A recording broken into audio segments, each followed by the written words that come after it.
Et dans nos 12, comme convenu, c'est le moment de retrouver le dossier. C'est le sujet consommation, une fois par mois avec UFC Que Choisir, représenté par son président, Gérard Maillon. Bienvenue, Gérard Maillon, d'ailleurs, ce micro. Eh bien, bonjour, bonjour. Merci d'être fidèle à cette chronique estivale. Et puis à vos côtés, donc, c'est Pierre Malotérien, qui élève stagiaire, donc à UFC Que Choisir Saint-Malo. Bienvenue. Merci, bonjour. Alors je précise que vous êtes élève stagiaire puisque vous vous destinez donc au barreau, en qualité d'avocat. Et aujourd'hui, vous allez donc nous éclairer sur les arnaques à domicile. Qu'est-ce qu'on peut dire pour les auditrices et les auditeurs, pour les prévenir, les informer? Oui, tout à fait. C'est un sujet que nous avons décidé avec le président de l'association, Gérard Mavian, puisque passé ce mois de stage, j'en ai fait constater au travers de mes entretiens avec les bénévoles, mais aussi avec les adhérents de l'association, que bon nombre venaient au sein de nos permanences pour dénoncer des démarchages qu'on peut qualifier d'abusifs à domicile ou encore par téléphone. Et c'est vrai que force est de constater qu'on a un nombre assez important de difficultés dans des matières assez particulières, les assurances, les mutuelles, les fournisseurs d'énergie. Et tous, consommateurs que nous sommes, on peut être tenté de signer très rapidement ce genre de contrat, puisqu'on est face à des personnes qui présentent très bien, qui ont un discours très bien rodé, qui sont convaincantes pour la plupart. Et c'est vrai que l'objectif de la chronique n'est pas de dire que tous les démarchages en soi sont néfastes. La chronique a pour objectif de qualifier, de déterminer ceux abusifs et de trouver des solutions pour y remédier. Alors, qu'est-ce qu'on pourrait qualifier de démarchage abusif? Alors c'est vrai que quand on est face à une personne qui se présente au téléphone ou chez nous avec une offre particulièrement attractive, des prix très compétitifs qui défient toute concurrence, il faudrait peut-être s'alerter là sur... Avec beaucoup de superlatifs alors. Oui, beaucoup de superlatifs en effet. Et c'est souvent des offres qui sont proposées par des sociétés qui sont exclusivement sur Internet, sans point d'accueil physique. Donc difficile de les contacter, surtout pour des consommateurs fragiles, ou non. Vous dire éventuellement pour vérifier, la fiabilité exactement, ou aussi pour obtenir des renseignements, ou pour résilier. Quand on n'a pas Internet et qu'on a le contact est exclusivement par mail, la personne se trouve parfois dans une situation difficile. Et puis c'est vrai qu'on est face à une offre, quand on est démarché à domicile ou par téléphone, on est face à une offre qui peut être très attractive, mais souvent les petites conditions ne sont pas précisées. Et comme dit l'adage, le diable se loge dans le détail. Exactement, tout à fait. Et donc il faudrait pour cela, pour trouver le diable, aller dans les conditions générales de vente, qui est un document qui normalement doit être fourni à chaque conclusion de contrat, mais qui peut souvent, on se joue parfois peut-être un peu trop des dispositions et on va... C'est le petit astérisque que l'on voit dans les publicités qui passe très très vite en bas, c'est ça, tout petit. Exactement, qu'on ne peut pas lire. Et c'est souvent là que se loge, comme vous le dites, le diable, et qui font que les conditions qui paraissaient a priori intéressantes sont à N+1, N+2, assez désavantageuses au final. Et donc face à ces situations qui sont risquées pour le consommateur, des solutions existent, peut-être que M. Gérard Mavian voudrait présenter. Alors, quelles sont-elles, Monsieur le Président? Disons, alors il y a déjà une chose qu'il fallait noter aussi, ce que Pierre Malo a déjà présenté, à savoir que normalement les textes sont réglementés en type de caractère et de leur hauteur, quand je dis évidemment dimension. Et très souvent, cette clause-là n'est pas respectée, pour la bonne et simple raison que si effectivement les entreprises devaient respecter cette charte qui est obligatoire, ferait que les documents qui vous seraient soumis, il y en aurait des pages et des pages, parce qu'évidemment, ça prend plus de place, et à ce moment-là, voilà. Enfin, c'est les raisons qui sont invoquées pour dire c'est en petit et machin. Mais le petit machin fait que le diable, voilà. Donc, pourquoi Pierre Malo et nous, on a décidé de remettre à nouveau sur les ondes cette histoire d'arnaque? C'est parce que malheureusement, c'est ce qu'on disait juste avant l'émission, c'est qu'on s'aperçoit que c'est quelque chose qui est récurrente. qui revient de toute façon. Vous voulez dire qu'il y a des pratiques commerciales qui sont borderline, c'est-à-dire tout à fait, tout à fait, tout à fait, tout à fait. Il y a des gens donc qui ont la force de convaincre, de persuader de oui, alors je pense une signature en ne donnant pas toutes les informations. Est-ce que j'ai bien compris le contexte? Oui, c'est ça, donnant pas toutes les informations, en tout cas celles les plus intéressantes pour forcer en quelque sorte le consentement. Et moi je dirais que j'ai été pas soumis, mais confronté à une situation d'arnaque pas aussi frauduleuse mais borderline également, à savoir que on vous fait signer des fois des documents par signature électronique sur un terminal, et dont la dimension du terminal ne vous permet pas de lire, si toutefois c'était encore possible, les conditions dans lesquelles vous vous engagez en signant ce fameux document électronique. Et quand vous recevez les documents cette fois-ci chez vous, vous apercevez que finalement, eh bien, si vous aviez eu connaissance des conditions qui vous étaient proposées, vous les auriez purement et simplement refusées. Et quand je dis refusées, dans la mesure où, à ce moment-là, vous n'êtes pas encore blackboulé par la personne qui essaye de vendre sa soupe. Parce qu'en fait, c'est ça. Parce que c'est tellement bien enrobé que... Bon. Alors, quand on s'aperçoit, Jérôme Avion et Pierre Malo italien, que ça ne correspond pas du tout, ou pas tout à fait à ce qu'on attendait, il y a un délai de rétractation, qu'est-ce qu'on peut faire en fait? Oui, exactement.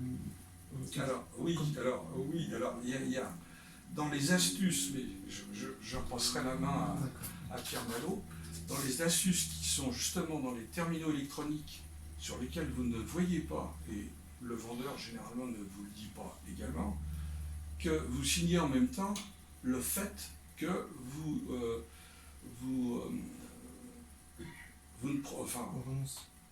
renoncez, merci Pierre Malo, vous renoncez à ce fameux délai de rétractation de 14 jours. Et quand vous en apercevez, comme tout ça c'est préimprimé, ça devient beaucoup plus difficile. Alors, il est bien évident que les entreprises qui font ça savent très bien ce qu'elles font et savent que lorsque UFC Que Choisir intervient, c'est qu'ils ont intérêt à faire profil bas parce qu'il est relativement facile de dénoncer ce genre de pratique. Je dis bien relativement facile. Bon, Pierre Malo, vas-y, tu peux rebondir là-dessus parce que c'est un vaste sujet. Oui, ce sera en complément de ce que disait Jérôme Avion. La première des solutions, c'est d'abord d'être, pour ne pas citer un autre adage, prudence est mère de sûreté. Donc il faut étudier toutes les conditions et puis plutôt que de signer un contrat au pas de sa porte ou par téléphone, demander à ce qu'on nous remette un devis et les conditions générales de vente et dire qu'on les recontactera pour faire part de notre décision, afin d'étudier toutes les éventualités et se rendre compte si jamais il y a des détails qui peuvent être en notre défaveur. Mais si malheureusement, ce qui peut nous arriver à tous, on conclut le contrat qui peut qualifier d'abusif, dans le cas d'un démarchage abusif, on bénéficie d'un délai de rétractation de 14 jours, qui court soit à compter de la conclusion du contrat, pour être un peu plus juridique, ou à compter du jour où on reçoit le bien chez nous, si c'est la fourniture d'un bien. Et si malheureusement ce délai est dépassé ou si on y a renoncé, ce qui peut être contesté également, là on peut rentrer plus dans, si je puis dire, dans le dur, dans les négociations et rédiger un courrier en recommandé par lequel on demande l'annulation du contrat pour ce qu'on appelle en droit un abus de dépendance un abus d'état de dépendance, en quelque sorte un abus de faiblesse. C'est par exemple typiquement l'hypothèse d'un consommateur qui suivra un traitement médical et qui ne serait pas apte à répondre aux questions qu'on lui pose, ou qui souffrirait d'un handicap qui ne lui permettrait pas non plus de conclure un contrat, ou en tout cas de saisir la portée de son engagement. Et dès lors que le conseiller qui s'est présenté était au courant de ce fait, eh bien, il est possible de demander l'annulation du contrat. Mais c'est vrai que pour un consommateur, c'est difficile d'y parvenir seul, et c'est pour ça que les associations de défense de consommateurs, notamment UFC, est présente pour aider tous les consommateurs dans leurs difficultés. Il y a donc des permanences sur Saint-Malo. Oui, alors au mois d'août de cette année, parce qu'habituellement au mois d'août, on lève un peu le pied pour laisser à tous les bénévoles de souffler un peu, on accueille Pierre Malo en tant que stagiaire avocat, on a pris la décision de laisser ouvert nos permanences. Alors, service minimum si on peut appeler ça, mais de toute façon on assure plus de 60% de nos permanences. Donc ce qui revient à dire que les personnes qui ont des soucis, on est toujours là pour essayer de de leur traiter leurs problèmes et puis qu'ils s'en sortent le mieux possible. Alors, j'ajouterais quand même que ça mériterait pour tous les auditeurs de voir, d'une part, sur Radio Parole de Vie, déjà toutes les séquences qu'on a déjà présentées, puisqu'elles sont malheureusement toujours valables. Et puis aussi de voir notre site internet, UFC Que Choisir de Saint-Malo. Vous tapez UFC Que Choisir de Saint-Malo, vous allez tomber sur notre site, où là aussi on fait le relais justement des émissions et des chroniques qu'on a pu passer à Radio Parole de Vie. Pourquoi je dis ça? Parce que je vous dis, on risque de se répéter, mais on le répétera combien de fois, autant de fois qu'il le faudra. Il est certain que ces histoires d'arnaques par téléphone, ces arnaques à domicile, les fraudes bancaires, enfin les banques qui ne veulent pas rembourser lorsque vos comptes ont été piratés, malheureusement ce sont des choses dont on va parler très très régulièrement. Et faites en sorte que quand vous avez un doute, appelez-nous, parce que c'est une des façons d'éviter de se retrouver piégé. Et puis la dématérialisation, c'est un terme que l'on a entendu se développer, notamment pendant les confinements, après les confinements. Et physiquement, il y a des lieux, que ce soit des banques ou des agences, qui disparaissent en fait, dans les villes. C'est pour ça qu'on voit des cellules commerciales vides aussi dans des cœurs de ville ou à la périphérie. Et donc tout ça, ça se passe de plus en plus par téléphone. Et comme vous l'avez dit, maître, tout à l'heure, les gens se sentent démunis parce qu'ils n'ont pas un vis-à-vis, quelqu'un d'humain qui peuvent aller rencontrer un lieu. Et ça, c'est anxiogène. C'est-à-dire qu'on peut se retrouver seul. Oui, exactement. Et ça ne facilite pas le dialogue avec le professionnel, ne serait-ce que pour obtenir un renseignement, ou même si on veut résilier le contrat. Normalement, il faut permettre au moins un point d'accueil téléphonique pour les personnes qui ne disposent pas d'Internet.